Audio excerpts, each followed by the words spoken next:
Thank you so much for the applause, because I'm here as an intervention and I don't expect that I'll get applause afterwards.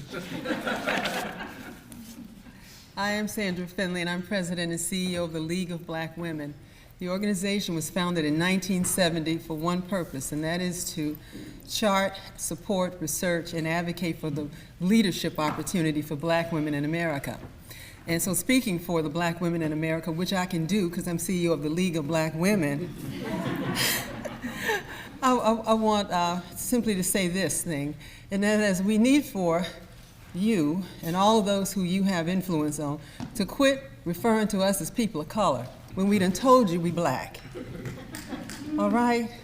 You have no clear idea of the stress and the assault on our ears and on our spirits when we have to translate what you probably mean when you say people of color, when we know that we done told you we black. I have been in conversations with folk, and they have looked at me and said, well, Sandra, what do you think as a woman of color?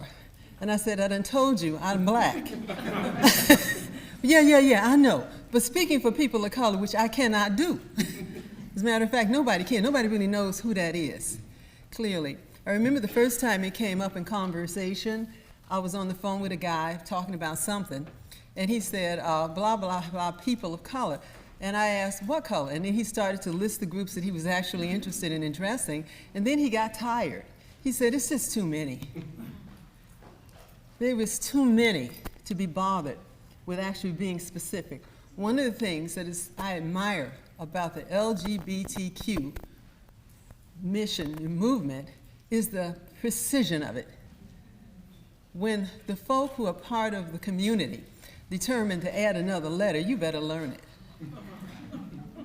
We insist on it. And if we can afford that kind of respect to any group, why not our group? So I took a look at it. What made this society think it was okay to go fluid on us? So I know that black power is a phrase that you know. And I have lived long enough in the world to go through several attempts to seize the power of our nomenclature, impose inappropriate racial and cultural identity on my people.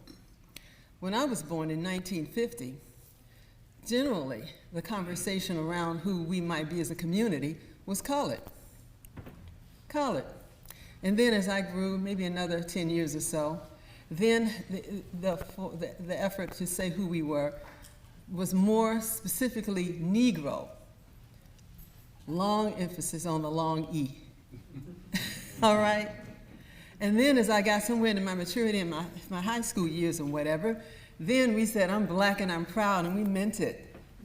We named ourselves, and I got big hair and didn't have to sit between my mama's legs and have a straightening comb go no more.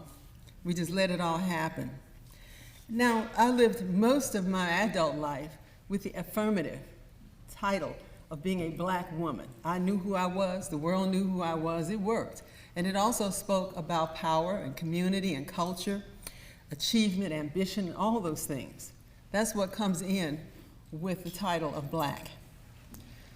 Of color says nothing about those kinds of things that you need to know coming through the door with me when I walk in. Nothing. You get no information.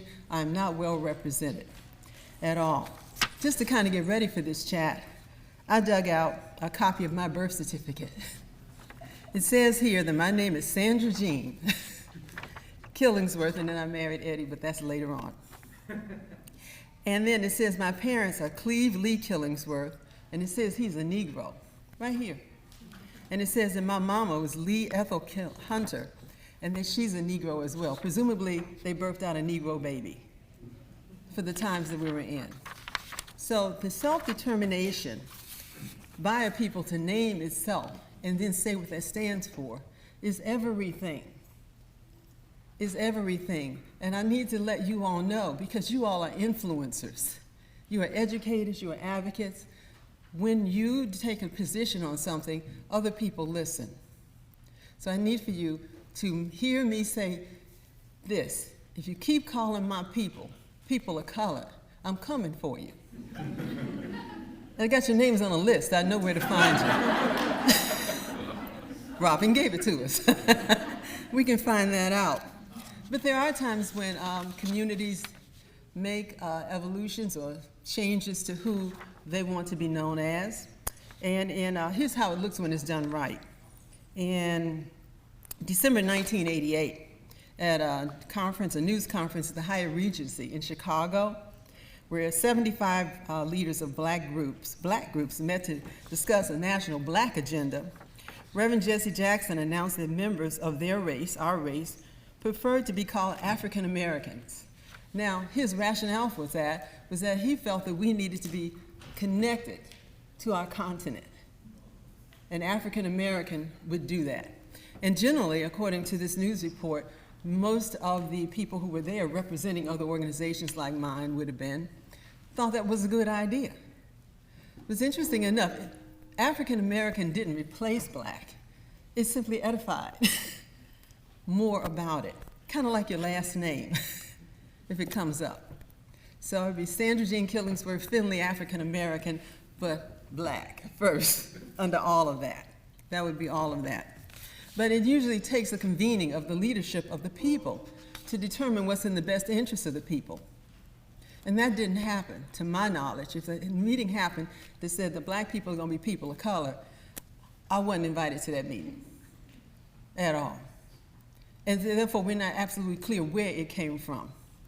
Now, there are different reports of somebody had a meeting here and thought it was a good idea or whatever, but the fact is we don't know two things. We don't know where people of color came from,